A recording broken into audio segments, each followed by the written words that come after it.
senegalesa, sí, lo tengo aquí apuntado.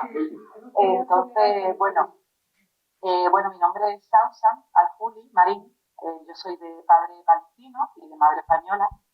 Mis abuelos eran, porque ya han fallecido, palestinos del 48, es decir, que ellos tuvieron que refugiarse, adquirir la condición de refugiados en el año 1948, que fue el año en que se creó el Estado de Israel y lo que se conoce para los palestinos y para los árabes como la Nakba, que significa la catástrofe, ¿no? Entonces, pues bueno, entre otros tantos cientos de miles de palestinos y palestinas, pues mis abuelos fueron de estas personas, ¿no? que se tuvieron que marchar de su ciudad y de su casa a punta de pistola y se refugiaron en este caso en Jordania, al norte de Jordania.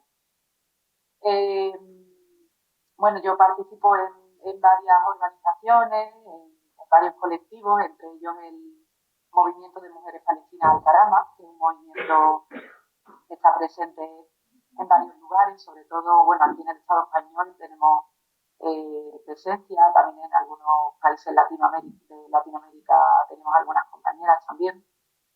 Y bueno, pues nos hemos aglutinado entre todas nosotras, entre las mujeres palestinas y la diáspora,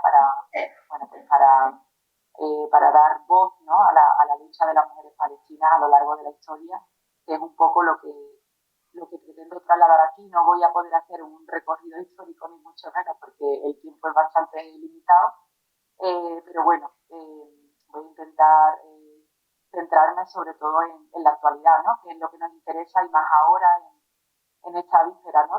del 8 de marzo que tenemos ya este próximo sábado y que por ese motivo es tan importante que se realicen actividades como esta, ¿no? Entonces, pues bueno, yo lo primero que quiero deciros es que al contrario de lo que se piensa en el ideario colectivo occidental, ¿no? en ese ideario blanco y eurocéntrico que tenemos en muchos lugares, las mujeres palestinas siempre han estado en lucha. Y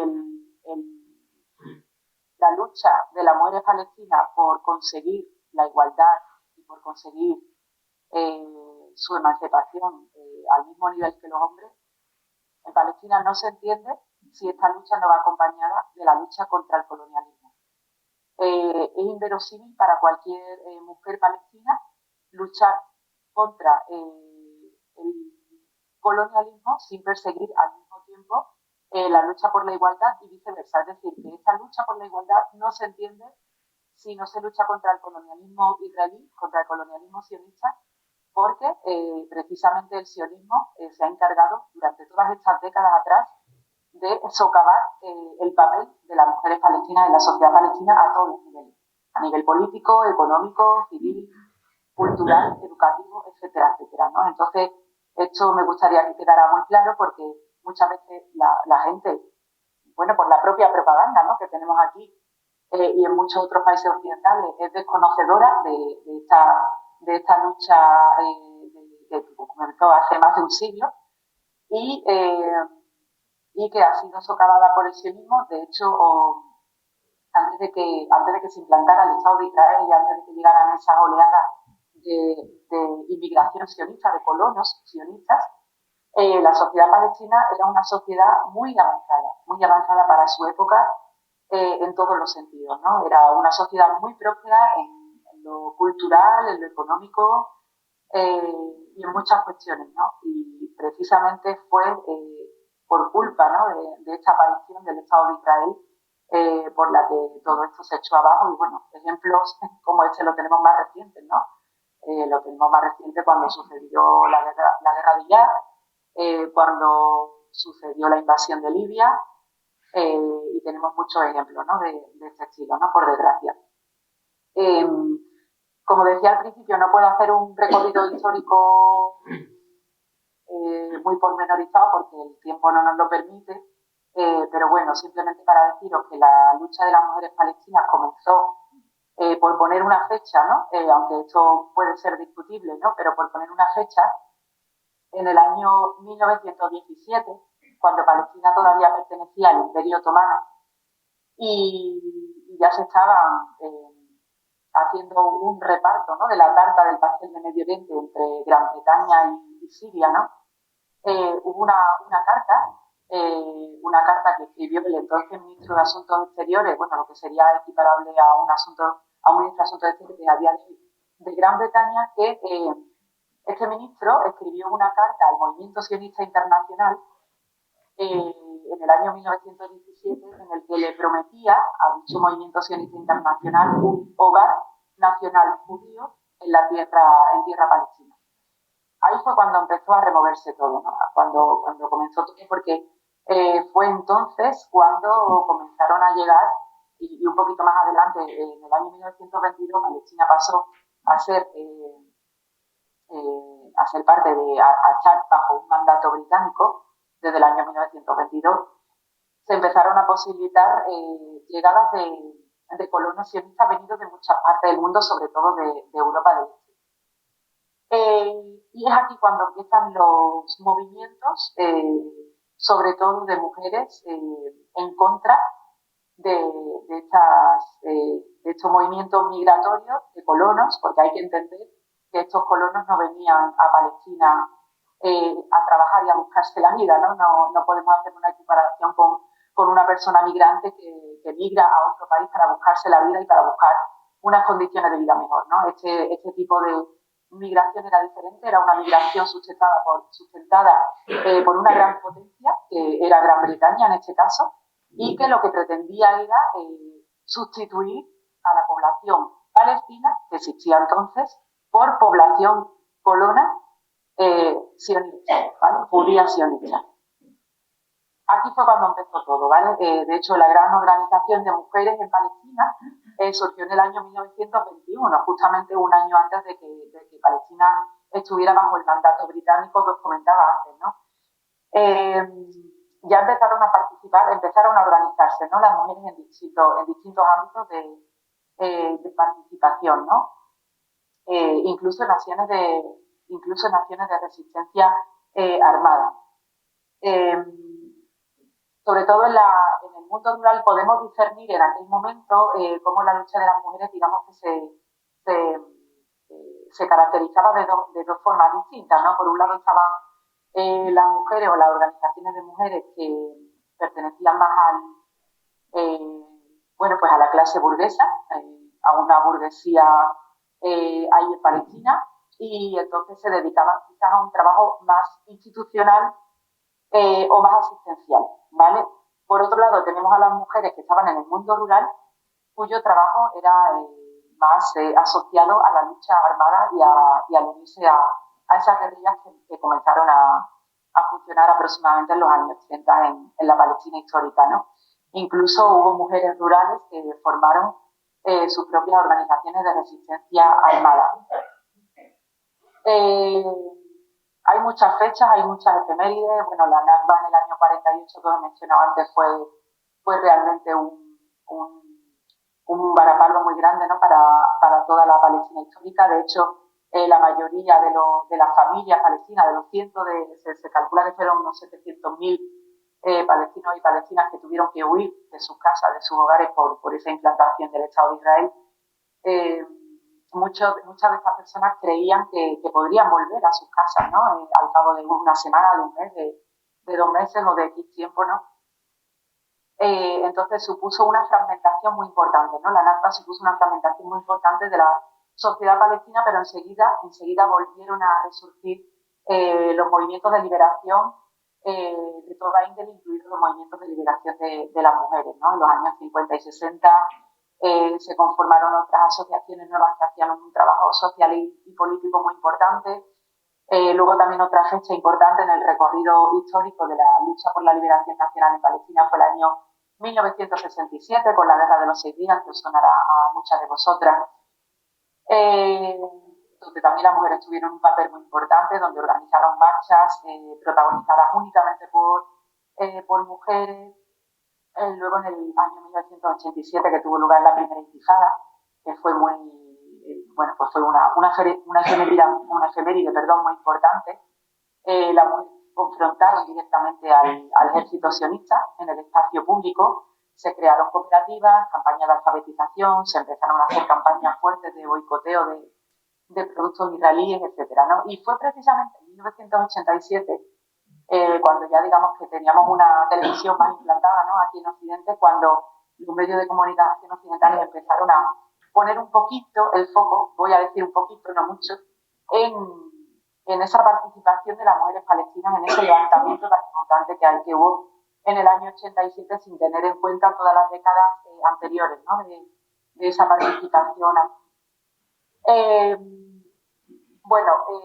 Luego más adelante, en el año 94, como sabréis, tuvieron lugar los acuerdos de Oslo, los famosos acuerdos de Oslo, que más que unos acuerdos de paz, realmente supusieron unos acuerdos que terminaban de socavar, desgraciadamente, las posibilidades de conseguir una autodeterminación del pueblo palestino y, por supuesto, contra los acuerdos de Oslo, cuando ya se vio cuál fue el resultado, hubo unos levantamientos muy importantes, incluidos los de los movimientos de mujeres, porque además en esos acuerdos donde resultó la Autoridad Nacional Palestina, ¿no?, que conocemos a día de hoy, no hubo una correspondencia real entre la participación o la conformación, mejor dicho, de esa Autoridad Nacional Palestina con presencia de mujeres, no hubo una correspondencia con respecto a la lucha de mujeres en los años previos, en los años anteriores, ¿no? Entonces eso supuso un malestar muy importante y una confrontación importante a esos acuerdos de Oslo y a esa configuración de esa Autoridad Nacional Palestina que además ha hecho también que se pospongan los debates, ¿no?, sobre las posiciones de las mujeres palestinas a día de hoy.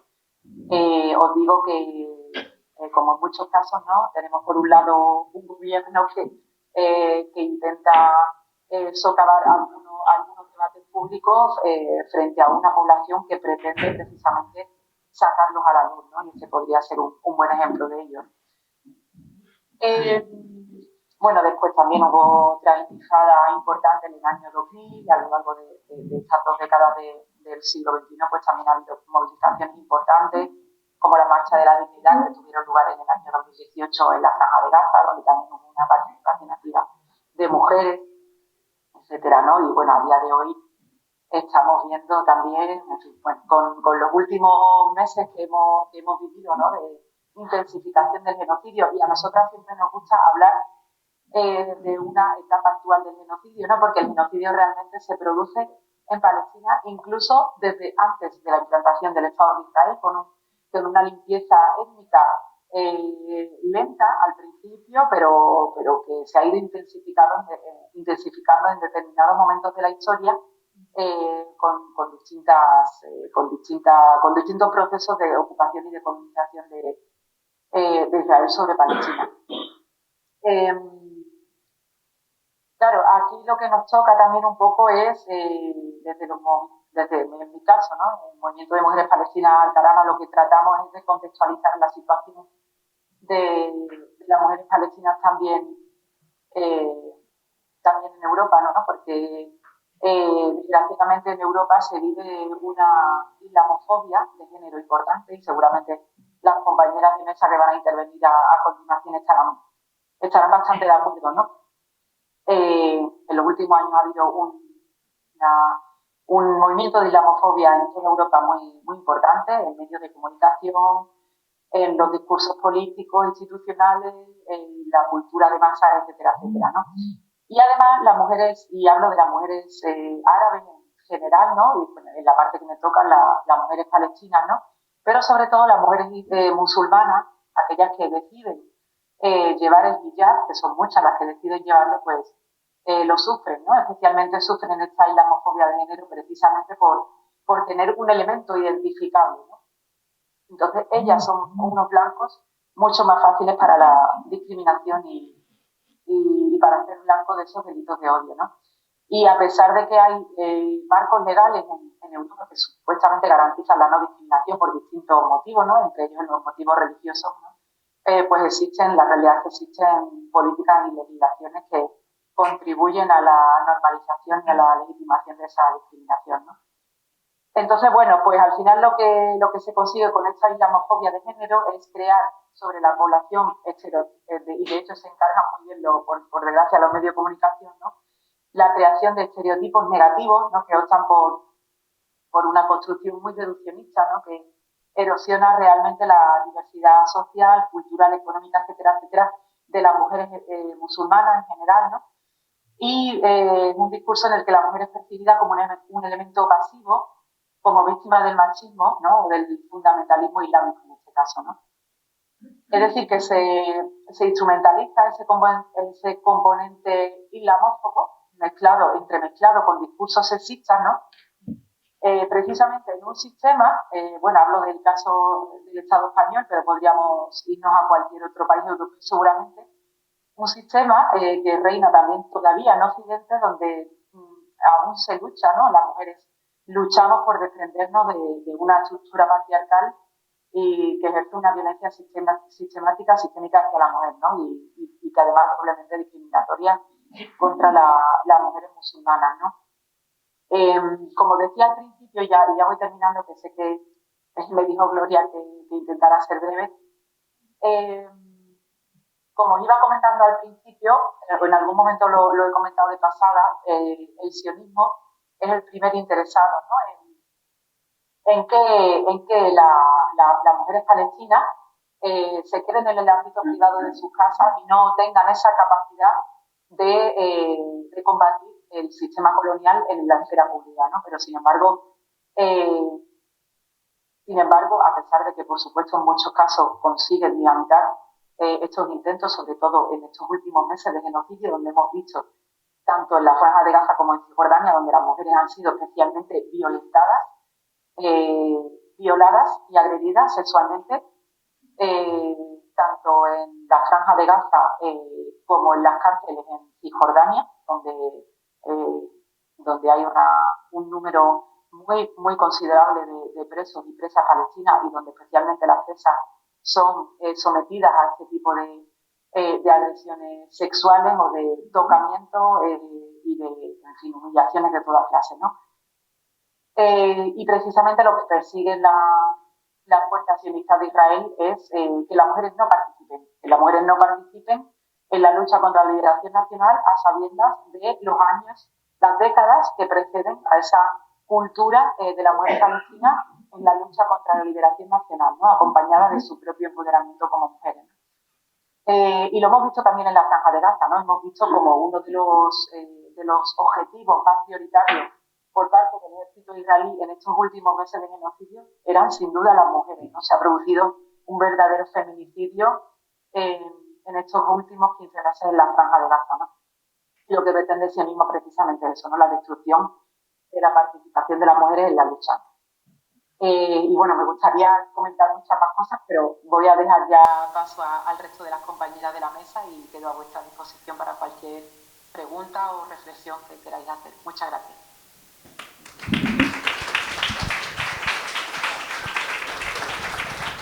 Muchas gracias. Espero que escucharas ese aplauso que te han dado todo el mundo. A continuación vamos a dar paso a Sara, de Mujer, Vida y Libertad. Vamos a ver, Sara. ¿Quieres que te ponga el pie del micro? Sí. ¿No?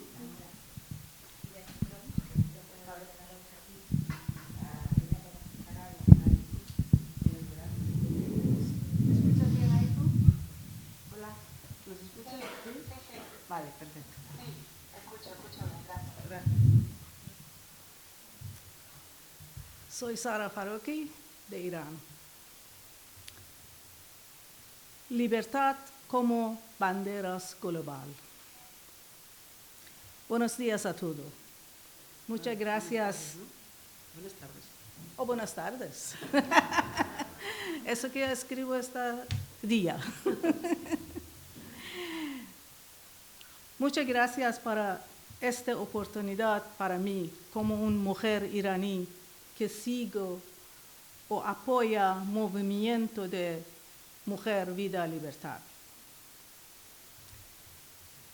Primero, necesito explicar un poco la historia de la situación de las mujeres en Irán. Y por esa ocasión, 8 de marzo, Día Internacional de Mujeres, es la fecha perfecta. Septiembre 2022, septiembre 2022, Mahsa Jina Amini, una chica de 22 años, viajó a Teherán por vacaciones acompañado con sus padres y sus hermanos. Mahsa Amini soñaba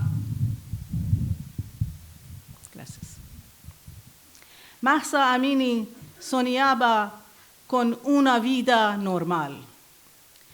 Fue arrestado en la calle, simplemente por no llevar velo bien puesto. Y un mechón de cabello se escapó de su vela. Policía de la moral le dio golpe mortal de la cabeza. Ella murió bajo detención 3 días después en hospital.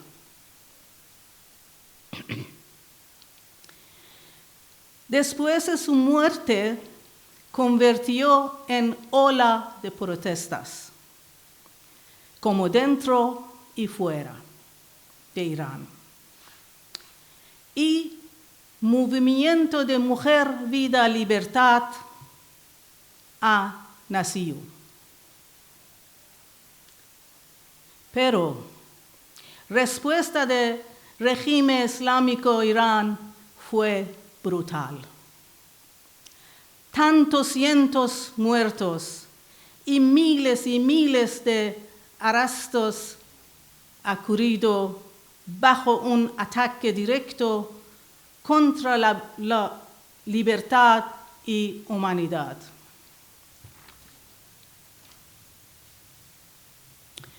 Todo el mundo estaba muy enfadados con este acto dictatorial. Las 2 mujeres periodistas, Nilüfer y Elahe, que informaron sobre la muerte de Mahsa Amini, también arrestados y condenados 5 años y prisión,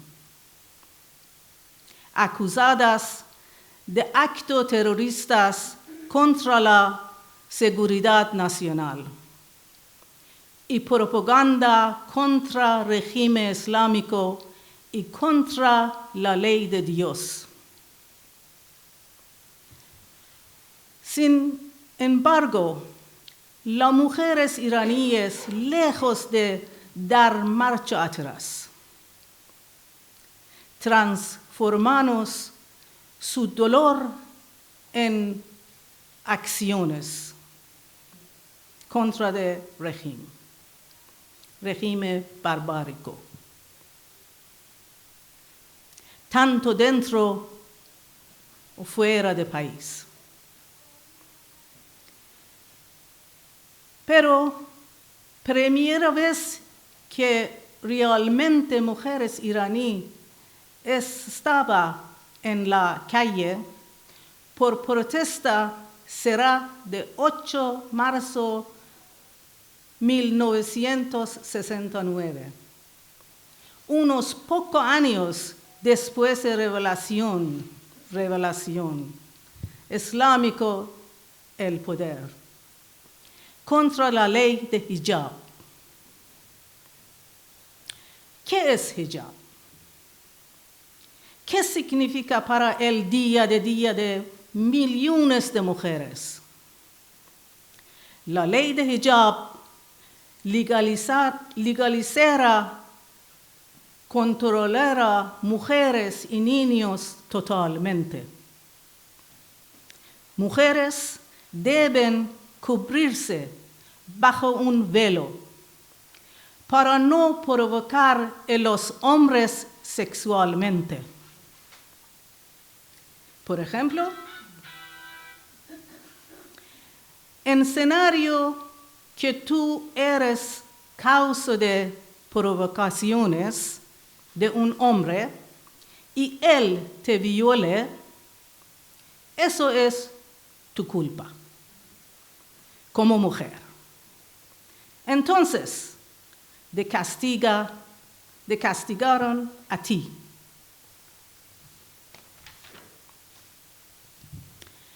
Eso es la base de la ley machista y altos grados. Tenemos otras leyes. La ley de Sira, que significa matrimonio temporal. Un hombre puede esposar a una mujer por el tiempo que considera necesario. Puede ir solo desde 2 minutos hasta lo que quiera. El hombre puede estar casado hasta 4 veces legalmente, pero la mujer debe estar soltera. Sin embargo, la prostitución está prohibida en Irán. Qué ironía. Otra ley islámica es permiso de hombre.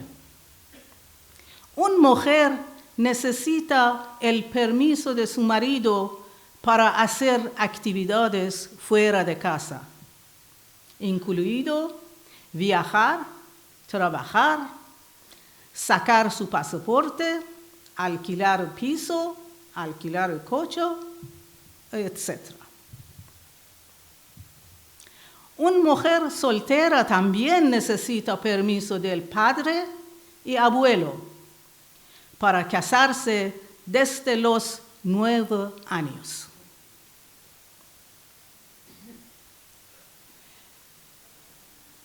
Otra ley, la ley de herencias en la mitad.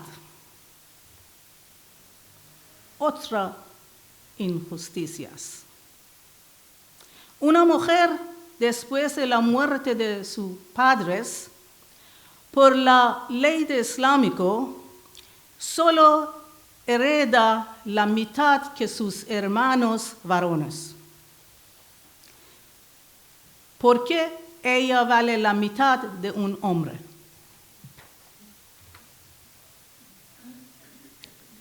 La ley de testigo.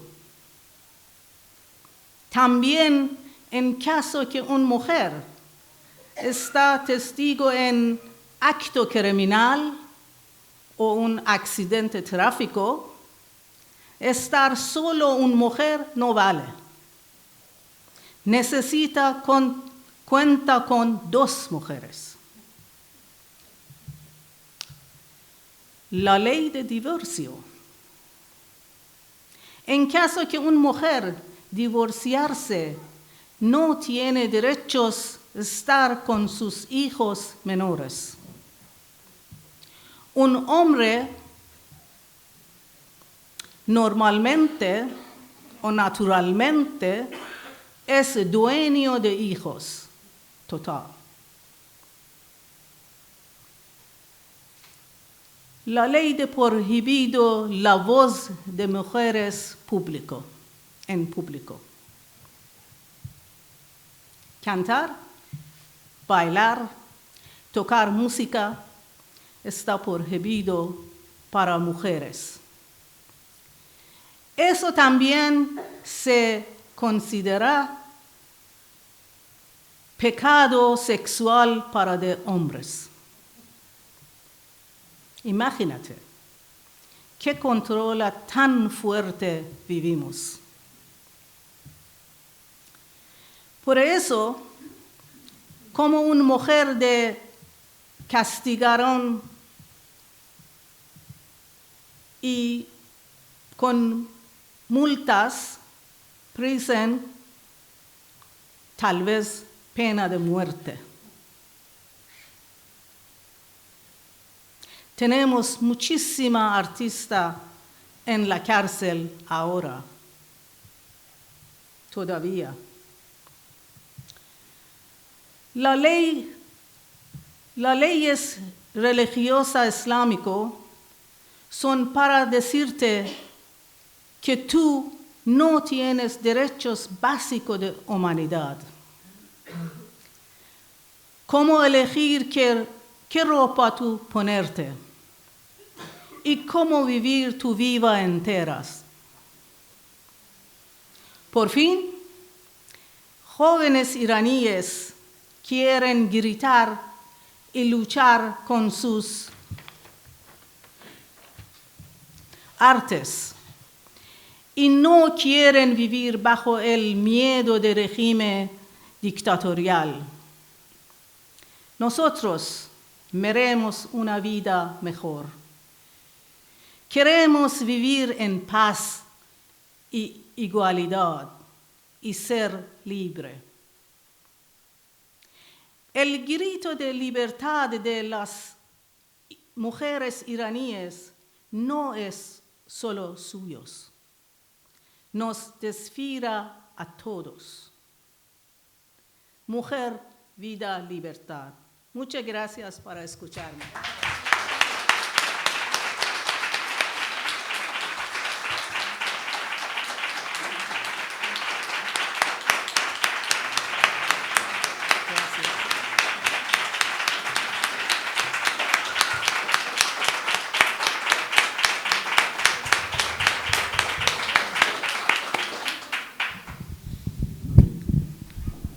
Gracias, Sara, porque yo sé el esfuerzo que te cuesta leer en español.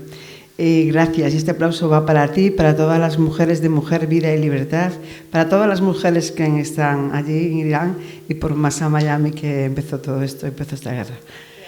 Juntas seguro que saldremos más reforzadas. Bueno, os voy a dar paso a esta mujer que veis aquí, a Milda, que la he metido en un follón tremendo, porque aquí tenía que estar Sofía, senegalesa, que no puede estar porque está en Ramadán, y entonces no podía asistir por motivos personales. Entonces yo cogí el teléfono y llamé a Milda, le dije, Milda, ¿puedes estar aquí? Ella es de Lituania, ella no está en un país en conflicto bélico en este momento, pero sí nos va a contar las diferencias que existen entre los hombres y las mujeres y sobre todo los derechos que tienen allí las mujeres y las que tenemos en este país. Así que pido un fuerte aplauso por el jaleón que le has metido. Y gracias, Milda. Hola, buenas tardes. ¿Me escuchas bien? Okay. Soy Milda de Lituania, país báltico, de este de Europa. No sé, es un poco raro hablar después de la mujer iraní porque en mi país como no tenemos problemas tan dramáticos de los derechos, pero no es todo bueno.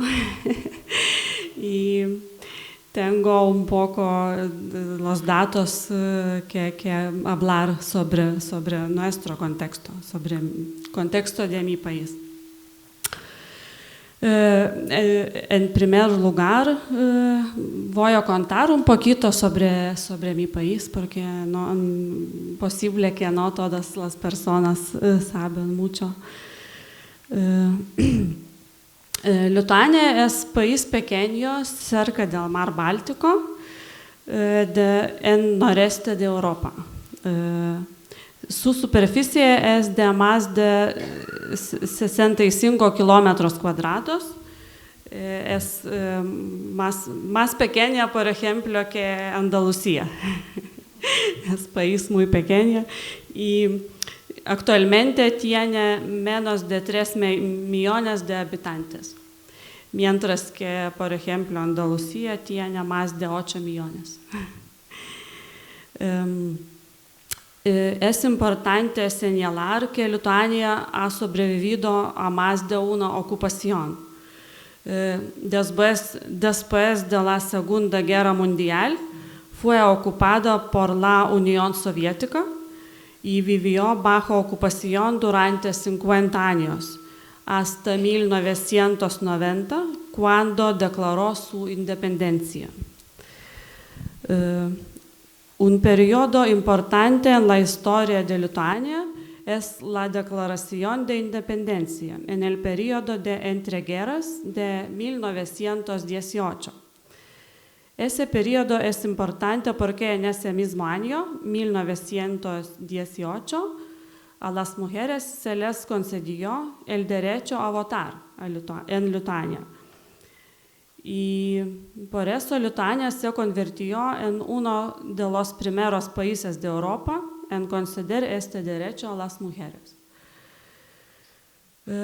Por ejemplo, en Estados Unidos, derecho a votar fue 1920, un poco más tarde, y en España 1931.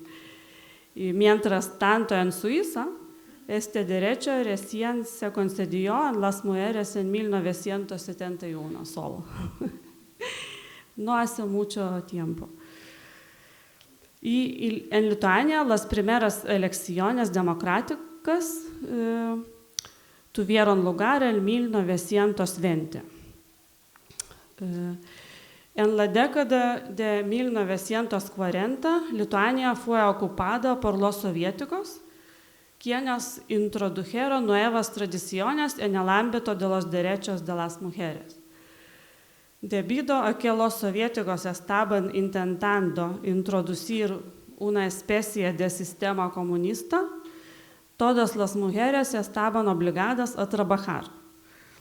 Los historiadores a menudo llaman a esta época un falso feminismo, entre comillas, porque no solo se exigía a las mujeres que trabajaran 6 días a la semana, sino que además no contaban con ayuda de los hombres en casa.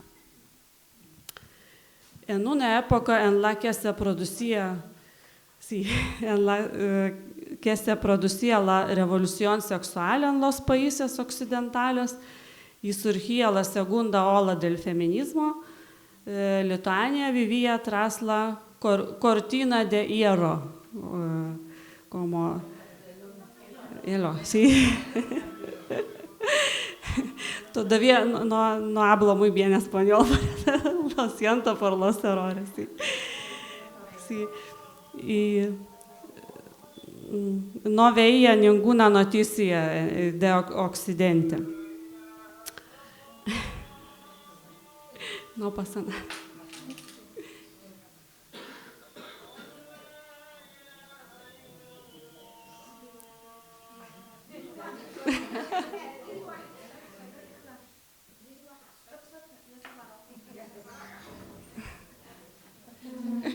Todo bien. Okay. Y esta es una de las razones por las que los temas de los derechos de las mujeres y el feminismo no son muy populares en Lituania. En 1990, Lituania declaró su independencia y un año importante después fue 2004. En ese año, Lituania se convirtió en miembro de la Unión Europea y de la OTAN. Y ahora hablaré un poco de la situación actual en Lituania. El Instituto Europeo de Igualdad de Género mide cada año el índice de igualdad de género en los países europeos. Este índice mide anualmente la igualdad entre mujeres y hombres en los países de la Unión Europea. La calificación de Lituania aumentó en el año 2024 en 1,7 puntos El país recibió una puntuación de 65,8 sobre 100 y ocupa el puesto 16 entre todos los países de la Unión Europea. La estimación calcula los indicadores de igualdad de género de Lituania en 6 áreas: trabajo, dinero, conocimiento, tiempo, poder y estado de salud. Lituania es el país que mejor lo hace en este ámbito laboral. Este es el único ámbito en el que Lituania supera la media de la Unión Europea. Sin embargo, aunque la tasa de empleo de ambos sexos en Lituania es muy alta, todavía existen profesiones como masculinas y femeninas, entre comillas. La peor calificación de Lituania en esta tabla se encuentra en el área de dinero. Esta valoración está determinada por la brecha salarial y el mayor riesgo de pobreza de las mujeres. Otro aspecto interesante es la diferencia de educación entre hombres y mujeres. En Lituania hay más mujeres con estudios de grado máster que hombres. Sí, y ahora sobre otros aspectos relacionados con los derechos humanos en mi país, un poco. En lo que respecta a los derechos de las personas LGBT, la situación en Lituania es triste. Somos uno de los 5 países de Europa donde las parejas del mismo sexo aún no están legalizadas.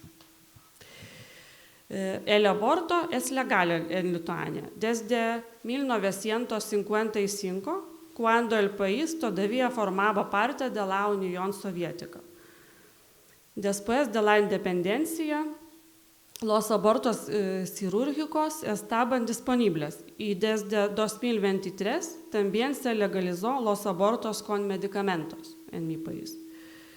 Pero hay que decir que no siempre es fácil recibir un aborto porque los ginecólogos a veces quieren convencerte de que es una mala decisión. La prostitución es ilegal en Lituania y ambas partes son castigados, tanto las prostitutas como sus clientes. Pero la realidad es que las mujeres que realizan este trabajo son castigados más a menudo que sus clientes. Sí, como en todos los países. Sí. El aspecto más positivo en mi país es un tema de permiso de maternidad o paternidad. Las mujeres tienen derecho a un permiso de maternidad remunerado hasta que su hijo cumpla 2 años.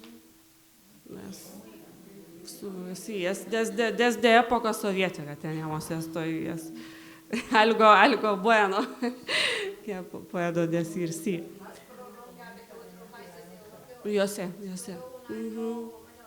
Sí, yo sé, es un poco raro que es, pero sí, yo no puedo creer. Muy poco. Sí, tenemos algo bueno también, sí.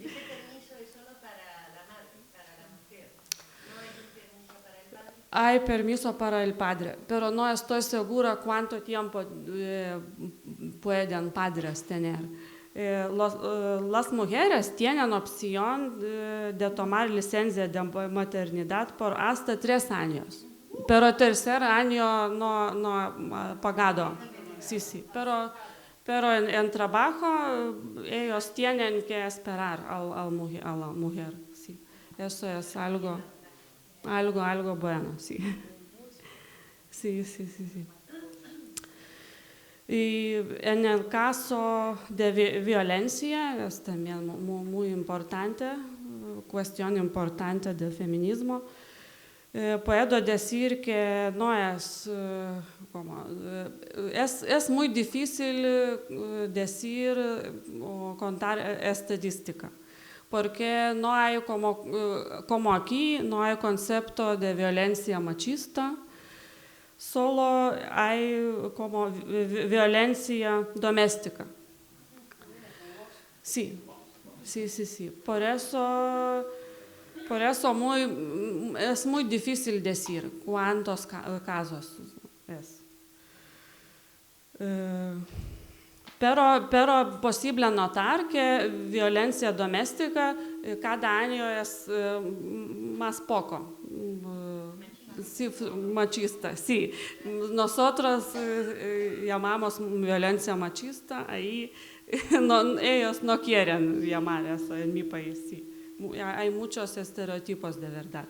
Y como la población no acepta, por ejemplo, derechos de LGBT, por eso vota a los políticos que no quiere hacer eso. Y problemas, sí. Por ejemplo, en 2017 era casi 11,000 personas que sufrieron violencia doméstica en mi país. 8 de 10 personas que sufrieron eran mujeres y cada de 6 personas un niño o una niña. Sí. Es difícil recopilar estadísticas precisas también porque Lituania aún no ha ratificado el Convenio de Estambul, que define con precisión la violencia de género. Y, por ejemplo, en 2024 la policía ha registrado 56,600 casos de violencia doméstica en Lituania. Y es solo, sí. Y no puedo decir mucho en este tema porque no hay estadística clara. Sí. Por eso, en mi opinión, en España, como el país, España es mucho más avanzada en este campo, de los derechos humanos, de los derechos de las mujeres. En mi opinión, mucho más. Los hombres no se han enterado todavía. En todos los países son algunos problemas. Muchas gracias por la atención. Muchas gracias. Aquí tenemos unas leyes maravillosas. Solo nos falta que los jueces y las juezas tengan perspectiva de género y las apliquen como tienen que aplicarse. Bueno, doy paso a la compañera. Si viene a hablarnos desde el pueblo saharaui. Así que, bueno, le pido un fuerte aplauso para ella y ya nos cuenta.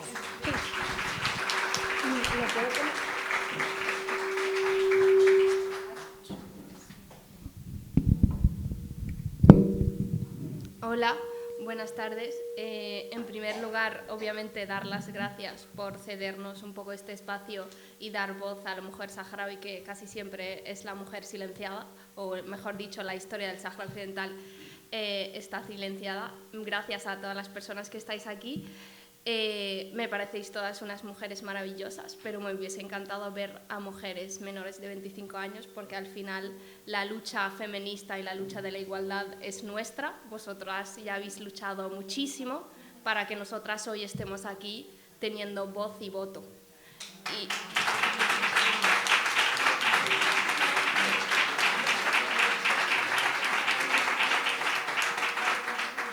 Y agradecer también a los hombres que estáis, que gracias por acompañarnos en el camino.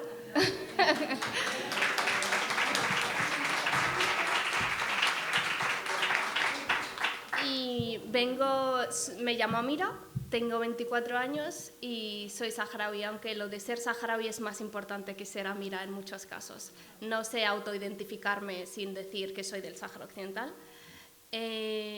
Voy a hablar del Sáhara Occidental, pero antes voy a hacer un apunte. Pertenezco a Juventud Activa Saharaui, que somos un movimiento de jóvenes de todas las nacionalidades, de todas las creencias, que luchamos principalmente en Europa por la independencia y por dar visibilidad al Sáhara Occidental. Por si queréis estar actualizadas y actualizados sobre el tema, nos podéis seguir en Twitter, Facebook, Instagram. TikTok, etc. Las redes sociales, la actualidad del momento. Y para no alargarme mucho, la historia del Sáhara Occidental, para quien no la conozca en fondo, la resumo muy rápidamente.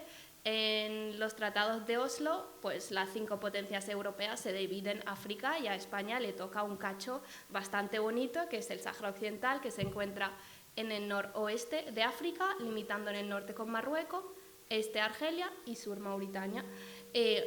Justo está en el mismo Ecuador que Canarias, entonces pues somos bastante vecinos.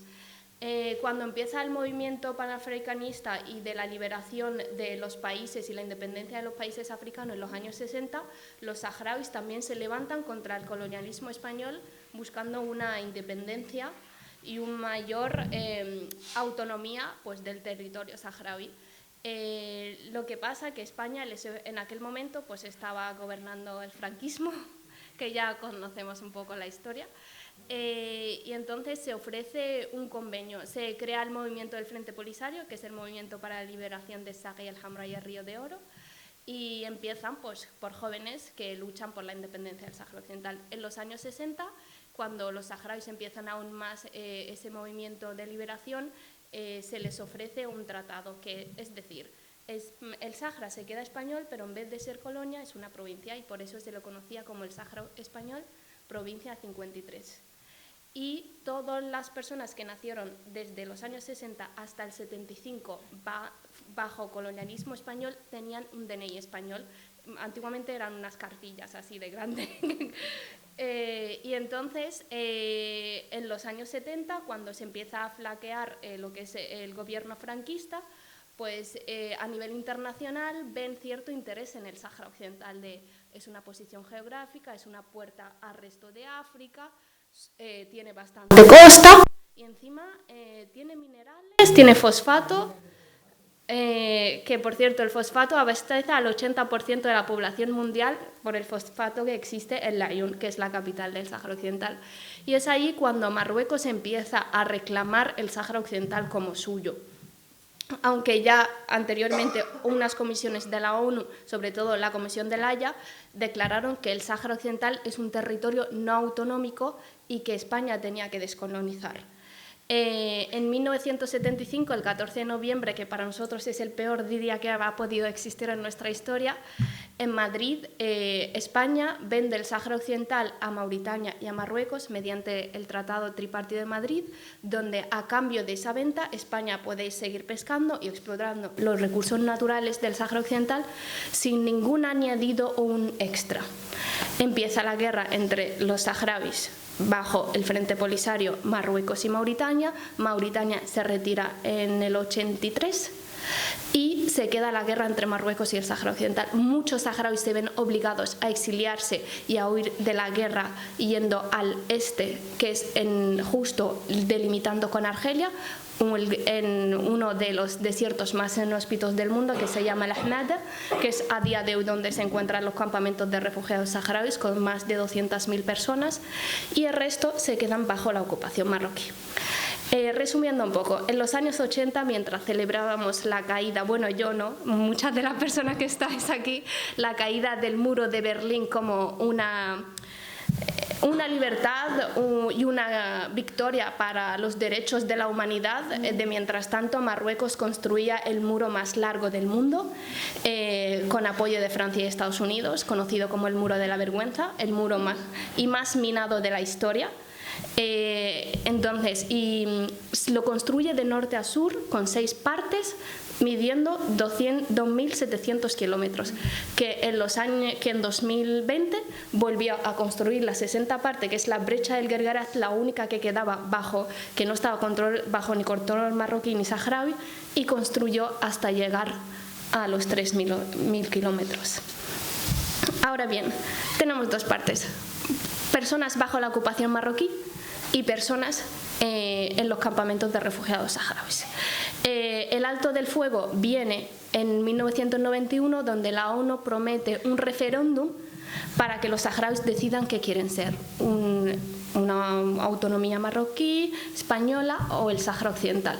Ese referéndum, más de 30 años después, sigue sin llegar y más de 5 décadas los saharauis seguimos viviendo en los campamentos de refugiados y yo, nacida debajo del exilio y el refugio, hija de mujer que nació en guerra y nieta de una abuela que vivió 2 guerras. Entonces, no hay salida cuando se trata del Sáhara Occidental. O eres un refugiado y has vivido 2 guerras, o vives bajo las violaciones de derechos humanos, bajo la ocupación marroquí. Los saharauis no tenemos el derecho, bajo ningún concepto, los que hemos nacido en los campamentos de refugiados, de entrar al Sáhara Occidental ocupado. Estamos totalmente vetados, independientemente de la nacionalidad que llevemos.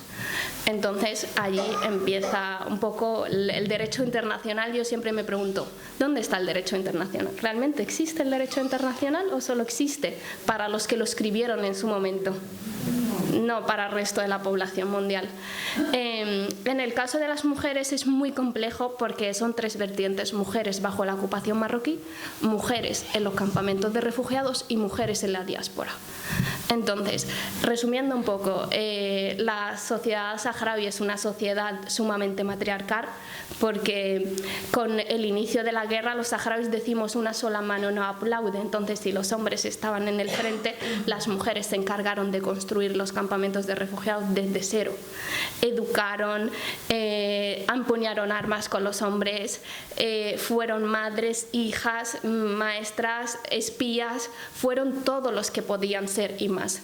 Y gracias a ella, hoy en día el Sáhara Occidental es el país más alfabetizado de África.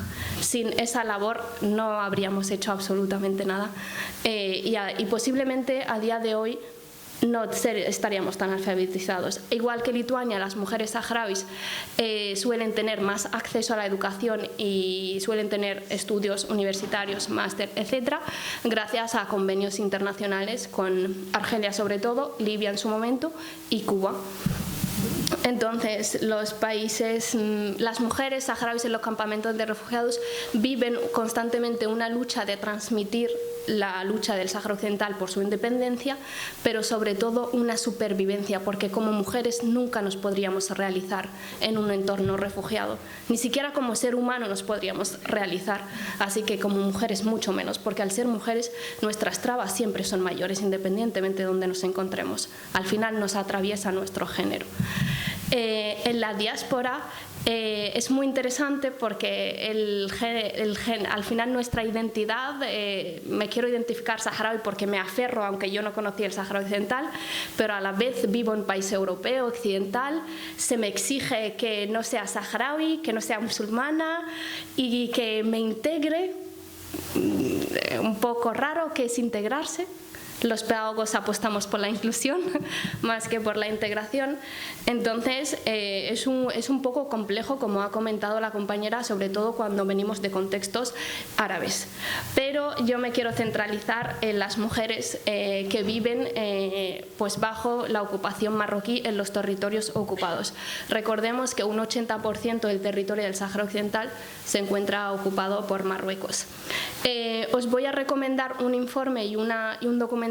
El documental se llama Insumisas, están en Open Access en YouTube y habla un poco sobre las mujeres, Sultana Jaya, Aminatu Haidar, Ghalia Jimmy y miles de mujeres que han vivido torturas y violaciones bajo la ocupación marroquí y entonces habla un poco también sobre el expolio de recursos naturales del Sáhara. Y luego hay un informe que se llama Que todo salga a la luz, que se hizo en 2021 por un espacio que se llama Espacio de la Mujer Saharaui en Territorio Ocupado y el Instituto Egeo, que es un instituto vasco, donde se puede ver el recorrido más o menos de la violencia machista que ha ejercido la ocupación marroquí sobre la mujer saharaui, porque el ruido y la lucha que tiene la mujer saharaui en los territorios ocupados del Sáhara Occidental es bastante latente. Entonces es una forma de silenciarle y de volver a decirle, eres mujer, no tienes voto, y si eres saharaui, más todavía.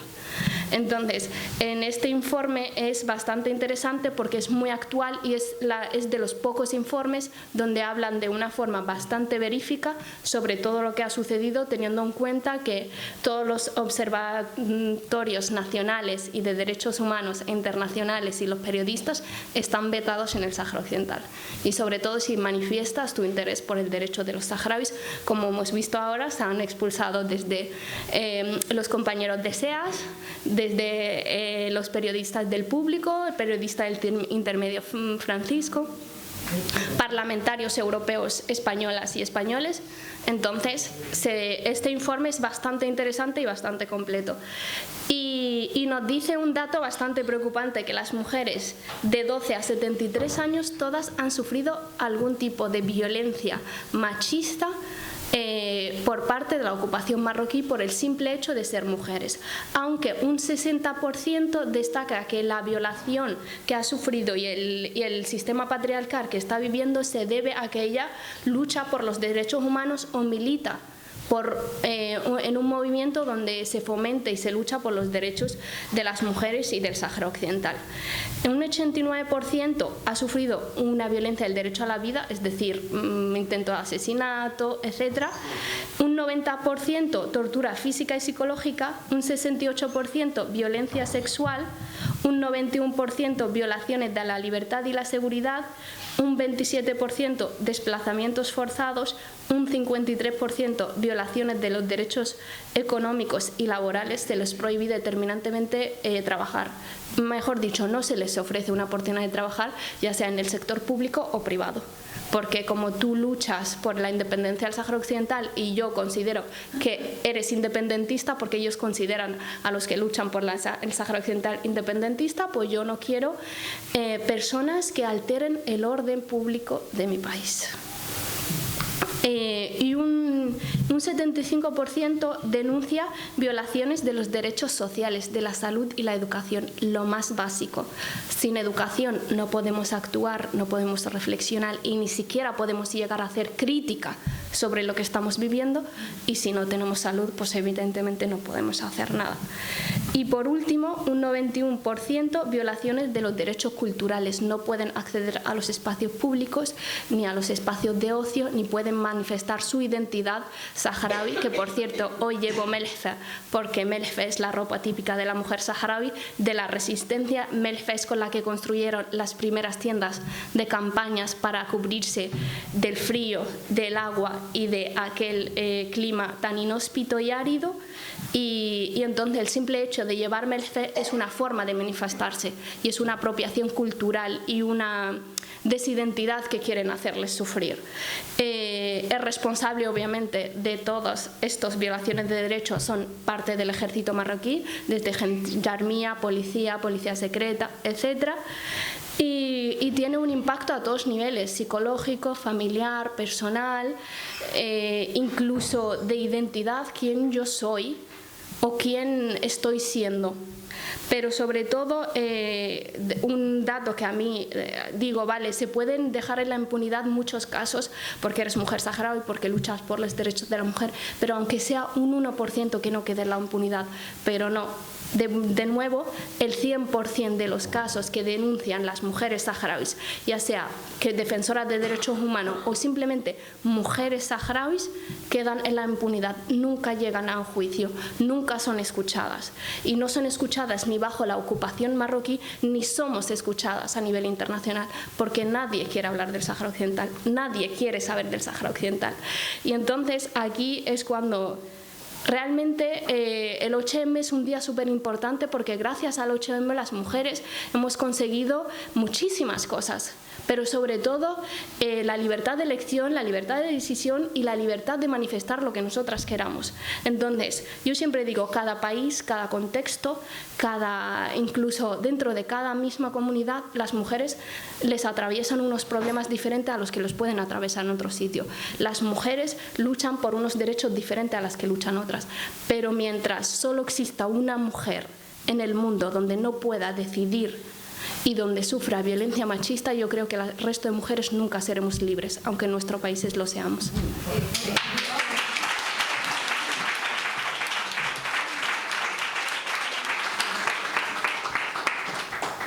Y nada, que yo siempre digo que a mí la mujer saharaui me enseñó a luchar, y si algún día soy luchadora es por las mujeres saharauis. Gracias.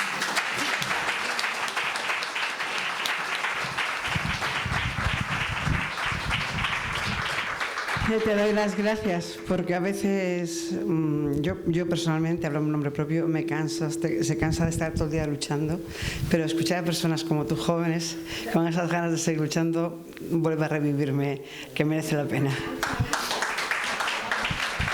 Bueno, yo creo que solo queda dar un paso de preguntas, por si queréis hacerle alguna pregunta a alguna de ellas, o a la compañera Sausan, que también está en pantalla, aunque no la veamos, pero está ahí. Si queréis hacer alguna pregunta, levantáis la mano y os paso el micro.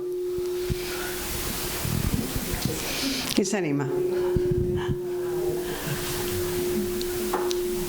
¿No? Claro, no, sí, lo sé. La diferente situación. Entonces... Yo sí me gustaría, ¿me dejas un momento la libreta? ¿Que tienes tu libreta? Sí, eso. Ella me estaba pasando una cosa, porque Sara y yo tenemos, bueno, voy a ver si, porque voy a poner pastela, perdón, porque con la megafonía me pone que algunos castigos seguidos. ¿Me coges las gafas, Maribel? Están en mi bolso, en la mochila, porque sin gafas no soy nadie. ¿Para qué lo voy a disimular? Yo ya tengo una edad, hija mía, no soy como tú. Están arriba. Ahí. No me puedo acercar para acá porque si no, gracias. Bueno, Sara me pasaba esta y dice: algunos castigos seguidos por la ley islámica. Castigo de beso entre chica y chico, desconocidos, 99 látigos. Besarse entre dos hombres, entre 31 y 74 látigos. Besarse entre dos mujeres iguales, 31, 74 látigos y pagar multas también. Beber bebidas alcohólicas, lo que aquí llamamos el botellón de toda la vida, con otro hombre no tiene castigo. Ser gay, violador, los látigos para los dos hombres o mujer para mujer lesbiana. Por asesinar a una hija a mano de su padre o su hermano no tiene castigo. Eso se llama matar por honor. Bueno, eso existía en Italia, incluso aquí también. Sí, bueno. Incluso no, sí, muchas de las cosas que nos escandalizan de lo que están hablando ellas, lo hemos vivido en este país, o sea que... Bueno, pues si no tenéis ninguna pregunta, yo solo me queda que darle las gracias a las 4 compañeras. Gracias por estar aquí. Seguimos en la lucha, que no nos olvidemos de ninguno de los países, ni de Palestina, ni del pueblo saharaui, ni Mujer, Vida y Libertad, ni que seguiremos luchando porque en Lituania se reconozca la violencia como violencia de género, no violencia doméstica, y que avance el feminismo y la revolución feminista. Os invito, doy las gracias a la Concejalía de Igualdad, que la concejala ha tenido que salir por permitirnos el espacio y darnos la oportunidad de estar aquí en la Casa de la Cultura. Y bueno, este pequeño detalle que os vamos a entregar es nuestra niña de Benalmádena, que es una niña feminista para cada una de vosotras, con una plantita para que crezca y siga sembrando esa semilla feminista y tengamos alas para seguir luchando en todo el mundo, porque como tú bien has dicho, mientras una sola mujer siga sin sus derechos, ninguna seremos libres. Os invito a que nos acompañéis el día 6 en el acto institucional. Yo os voy a invitar porque nosotras, el Movimiento Democrático, conmemoramos a una compañera muy querida, Eleni Benítez, y nos gustaría que nos acompañarais en ese día. Y luego el día 7, por supuesto, a la segunda gala de igualdad que vamos a celebrar aquí en la Casa de la Cultura. Y el sábado, todos y todas a una en la manifestación de Málaga. Nosotros este año no convocamos aquí porque creemos que la unidad hace la fuerza. Iremos a Málaga, al Movimiento Democrático. En nuestra página de Facebook pondremos la salida del tren en el que saldremos por si queréis venir con nosotras y uniros a nuestra pancarta. Este año va por Lina, buena, que ya sabéis que ha sido asesinada este año, por Paqui también, que fue el año pasado, y por las víctimas de violencia de género y violencia vicaria que van, y por todo lo que nos queda por luchar a las mujeres y a los hombres que nos acompañáis, porque el feminismo es un movimiento de mujeres y hombres, si no, no avanzaríamos. Gracias de corazón a todos y todas.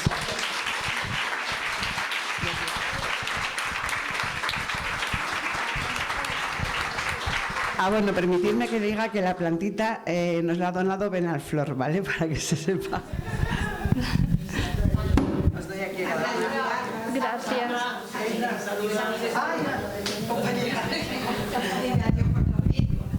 Compañera, perdóname que como estaba a espaldas a ti, te doy las gracias. Te haré llegar nuestra niña de Benalmádena para que la tengas en tus manos, una niña feminista. Nosotros la vamos a teñir de morado y te doy las gracias de corazón y espero que nos podamos dar un apapancho muy fuerte de pronto y Palestina libre siempre. Seguiremos luchando. Gracias.